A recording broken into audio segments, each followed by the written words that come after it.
আজকেই পরিবারের সবাইকে ডেকে ওয়াজ করে নসিহত করেন যে দেখো সামনের দিনগুলো ভয়ঙ্কর, আমাদের জীবনকে গোছাতে হবে, যা করেছি তওবা করে আল্লাহর কাছে ফিরে আসেন।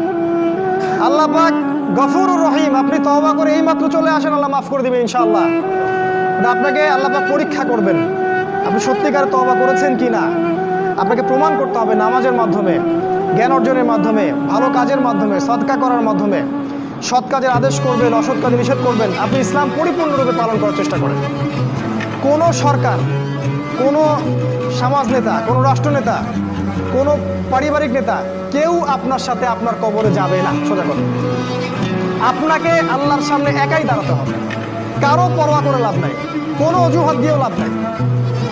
দেশটা ভালো না, বিশ্বটা ভালো না, সমাজটা ভালো না, সময় ভালো না, এগুলো বলে কোনো লাভ নেই। আমাকে আমার রবের সামনে দাঁড়াতে হবে। আমার ভালো আমাকে বুঝতে হবে। আমার ভালো, বাজারে গেলে একটা মাছ ভালো না খারাপ আপনি তো বোঝেন, তরকারি ভালো না খারাপ বোঝেন। দিনের ব্যাপারে বুঝতে চান না কেন? দিনের ব্যাপারে খালি হুজুরদের শরণাপন্ন কেন হচ্ছে?